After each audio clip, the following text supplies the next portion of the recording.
प्यारे बच्चों, good morning. आशा और उम्मीद करते हैं कि आप सब बढ़िया होंगे, स्वस्थ और मस्त होंगे। बच्चों, आज हम लोग बात करेंगे बहुत ही इम्पोर्टेंट चैप्टर, बहुत ही बेहतरीन तरीके से एक एक चीज़ों को हम लोग देखेंगे, एक एक चीज़ों को हम लोग समझेंगे। तो आप सब हमारे साथ आइए और जुड़िए। देखो, आप लोग हमको देख पा रहे होंगे, सुन पा रहे होंगे, तो एक बार सभी बच्चे लाइक कर देंगे। और मैं आपके बीच में जैसा कि कहा था कि बेटा मैं प्रतिदिन आपको 2 वीडियो दूँगा, एक वीडियो सुबह 9 बजे और एक वीडियो शाम को 7 बजे आएँगे। तो आप सब तैयार हो जाइए।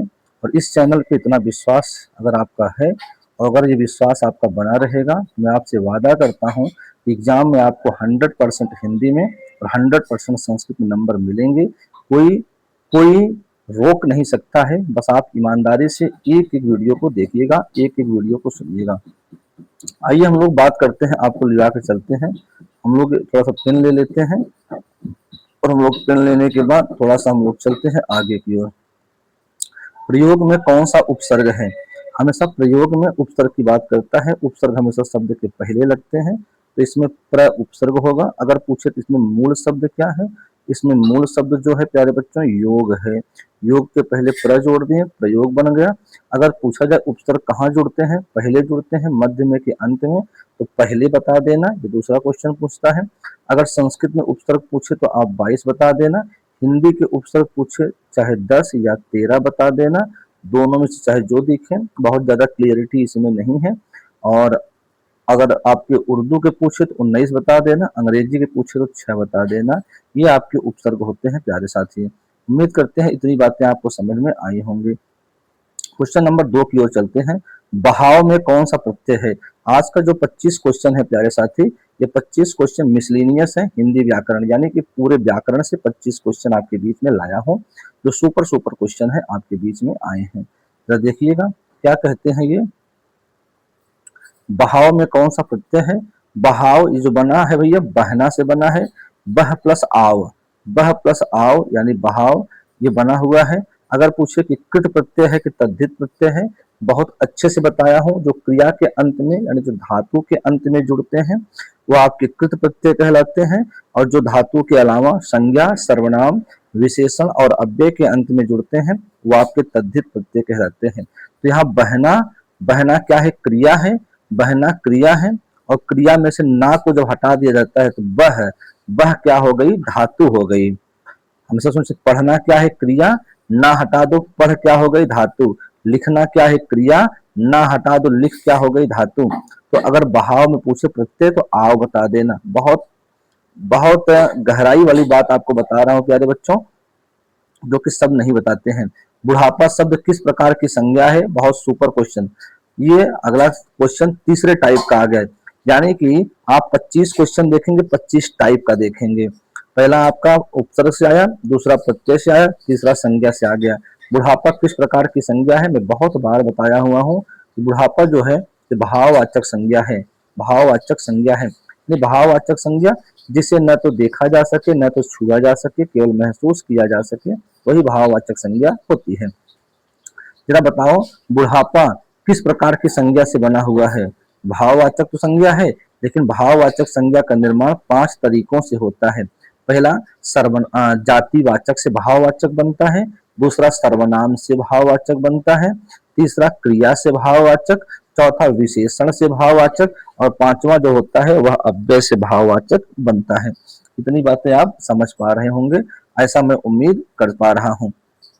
चले भैया आगे हम लोग चलें, आगे हम लोग देखें भैया, आगे हम लोग देखें। हाँ भैया, चलो आगे हम लोग देखते हैं क्या कहते हैं आगे। अगर एक क्वेश्चन मैं पूछूं, बुढ़ापा अगर भाववाचक है तो बूढ़ा कौन सी संज्ञा है? बूढ़ा में संज्ञा बता देना अगर आप लोग अच्छे से पढ़े हो तब।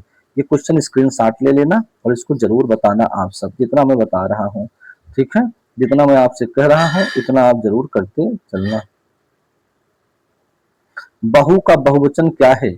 बहु शब्द है, इसका बहुवचन अगर पूछा गया है तो क्या होगा भैया? बहु, बहुएं, बहुओं, बहुओं। तो क्या होगा? हमेशा मैं बताया था ये बड़ा ऊ जो है बहु में, ये छोटा ऊ हो जाएगा, और यहाँ क्या हो जाएगा? बहुएं। आपका बी वाला विकल्प सही हो जाता है। चाकू शब्द का बहुवचन क्या होगा? चाकू का बहुवचन चाकू हुआ, डाकू हुआ, ये आपका होता है चाकू का चाकू ही होता है, चाकू का चाकू ही होता है, एकदम ध्यान दीजिएगा। चाकू चाकुएं ये सब मत मारिएगा, चाकू का चाकू। क्वेश्चन नंबर चलते हैं छठवां की ओर। राजा सेवक को कंबल देता है, वाक्य में रेखांकित पद में कौन सा कारक है? अब कारक से क्वेश्चन आ गया, मैं बताया कि 25 क्वेश्चन है, 25 टाइप के क्वेश्चन है। राजा सेवक को कंबल देता है, वाक्य में रेखांकित पद में कौन सा कारक है? अब देखो भैया यहाँ को आ गया है ना, बच्चे देख करके मार देंगे कर्म कारक, लेकिन बेटा ये कर्म कारक गलत हो जाता है, क्योंकि जब कोई वस्तु किसी को सदैव के लिए दी जाती है तो वहां पे संप्रदान कारक होता है। तो अगर बताओ राजा सेवक को कंबल देगा तो क्या फिर कंबल ले लेगा ठंडी बीतने के बाद? नहीं लेगा ना, तो दे दिया तो दे दिया बच्चों, तो ये आपका डी वाला विकल्प सही हो जाता है। ठीक है, आइए क्वेश्चन नंबर चलते हैं 7 की ओर।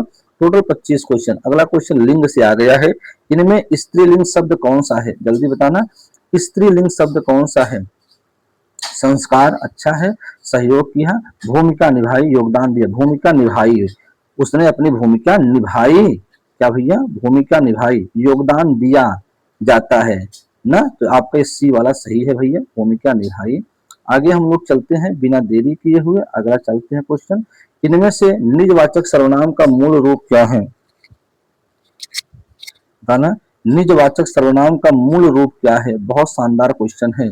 निजवाचक सर्वनाम का मूल रूप क्या है? तो है निजवाचक सर्वनाम जहां से निज मतलब स्वयं का बोध हो, तो आप जो है भैया ये निजवाचक सर्वनाम है, जबकि मैं, मेरा, हमारा ये आपका क्या है भैया? पुरुषवाचक सर्वनाम है, पुरुषवाचक सर्वनाम है।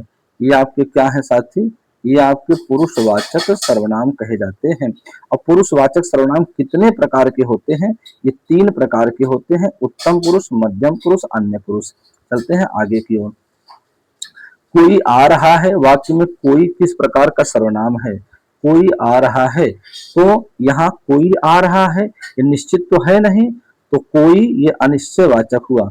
जहां पे कोई आ जाए बच्चों, जहां पे कोई आ जाए, जहां पे कुछ आ जाए, जहां पे किसी आ जाए, ये अनिश्चयवाचक सर्वनाम होता है। चलते हैं 10वां। अर्चना अत्यंत सुंदर है, वाक्य में कौन सा विशेषण है? अर्चना अत्यंत सुंदर है, वाक्य में कौन सा शब्द विशेषण है? भाई सुंदर तो विशेषण है, सुंदर क्या है भैया? विशेषण है। और अत्यंत क्या है? ये प्रविशेषण है। ये क्या है भैया अगर पूछा जाए?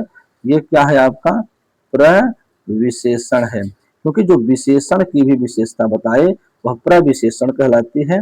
और अर्चना क्या है? ये विशेष्य है, ये विशेष्य है। चलते हैं आगे की ओर। अंत में बताना कितने क्वेश्चन आपके सही हुए? 25 में। 11वें क्वेश्चन पहुंच गए हैं। काला घोड़ा तेज दौड़ता है, में क्रिया विशेषण बताओ।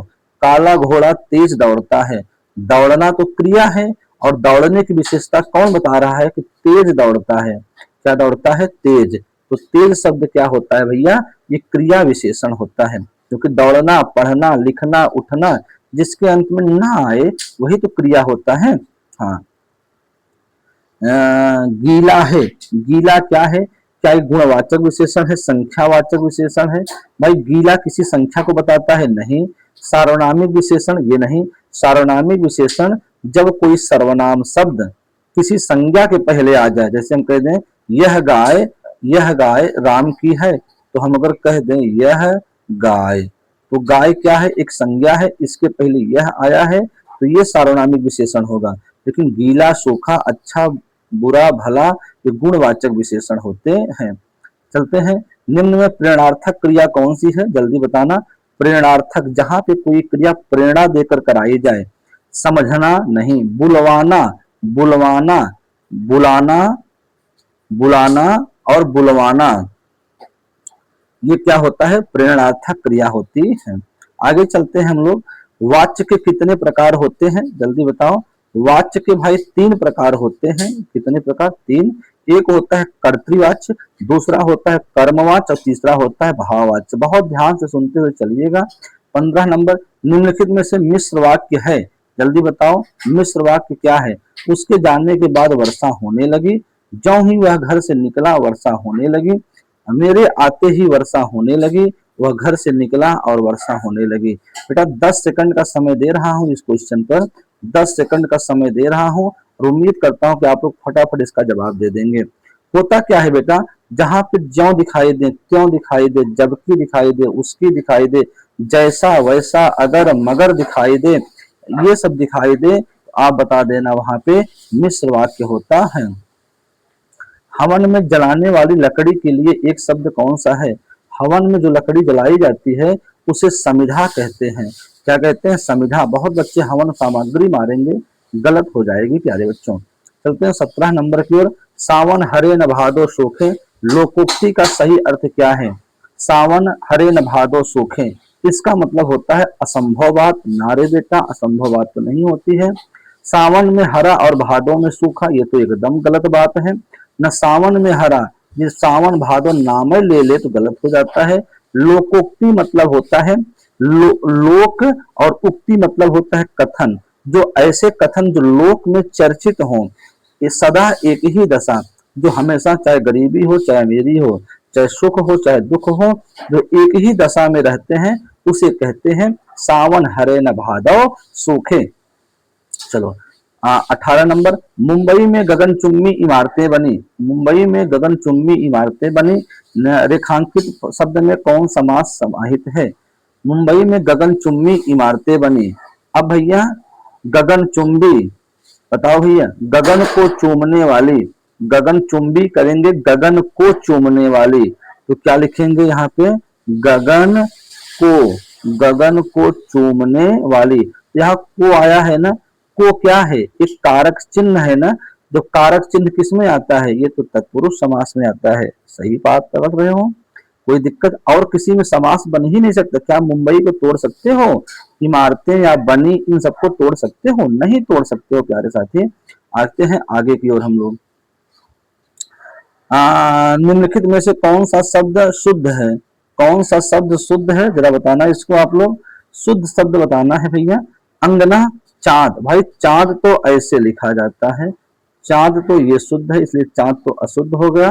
अंक भाई ऐसे नहीं, अंक तो भाई ऐसे लिखा जाता है। आंख भाई, आंख को तो मेरे मुन्ना ऐसे लिखा जाता है। तो तीनों तो अशुद्ध हो गए, तो अंगना यानी ए वाला विकल्प क्या हो जाता है? राइट हो जाता है।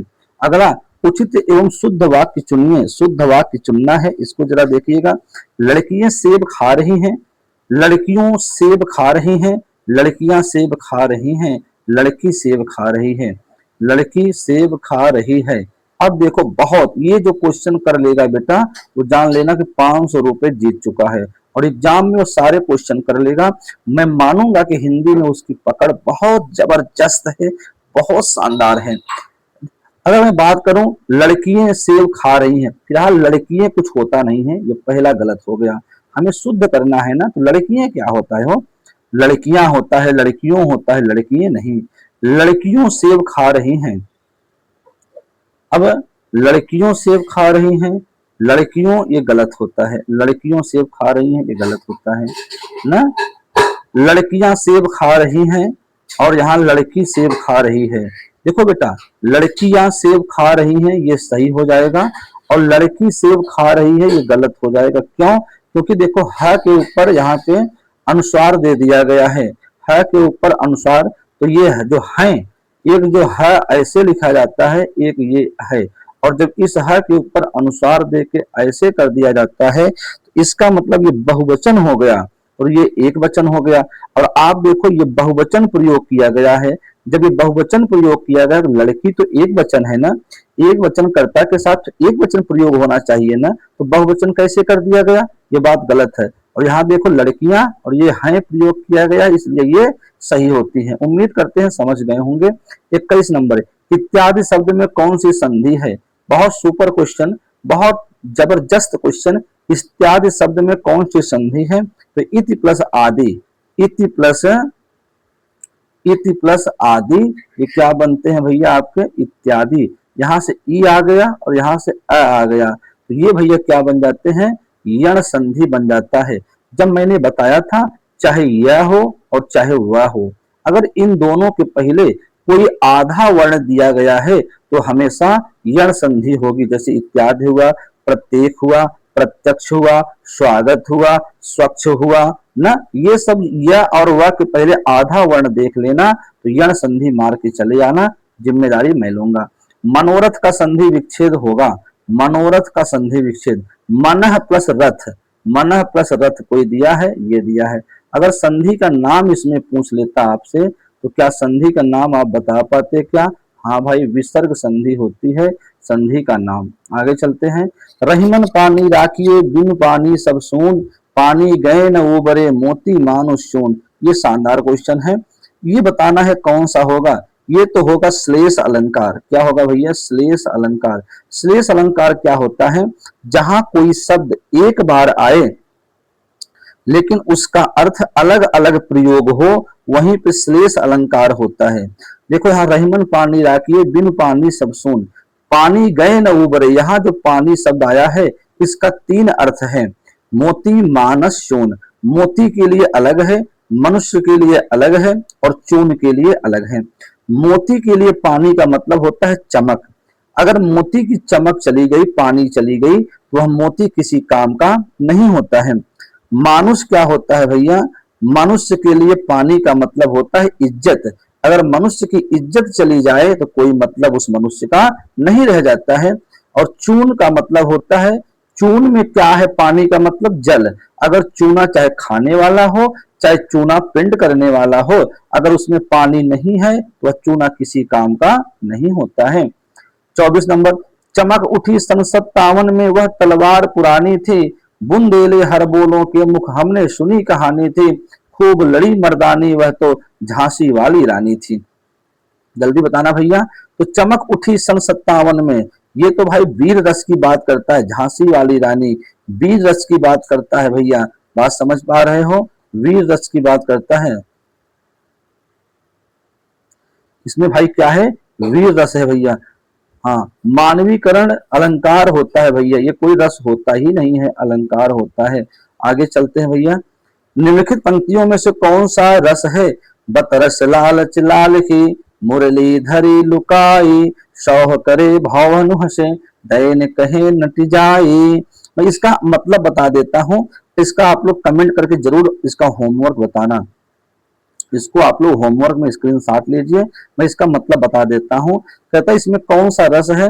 बतरस लालच लाल की। बतरस मतलब होता है बात करने के लालच में, लाल की मतलब श्री कृष्ण भगवान से, जो गोपियां होती थी श्री कृष्ण भगवान से बात करने के लालच में, मुरली धरी लुकाई। लुकाई मतलब होता है चुरा देना, मुरली को चुरा देती थी। क्यों चुरा देती थी? क्योंकि श्री कृष्ण भगवान इसी बहाने उन सबसे बात करेंगे, मुरली को मांगेंगे और वैसे तो बात करेंगे नहीं।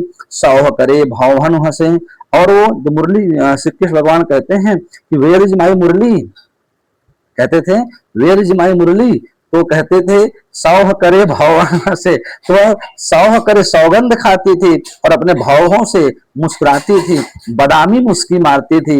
दैन कहे नट जाए, और जब दैन मतलब देने के लिए कहते थे तो मना कर देती थी। वो कहती थी वी डोंट नो, हम सब नहीं जानते हैं ना।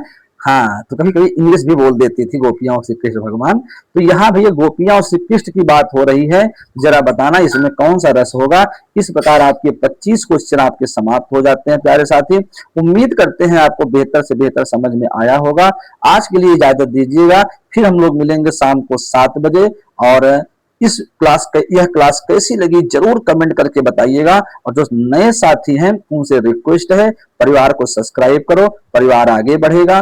हम इसी प्रकार से बेस्ट कंटेंट आप तक पहुंचाते रहेंगे।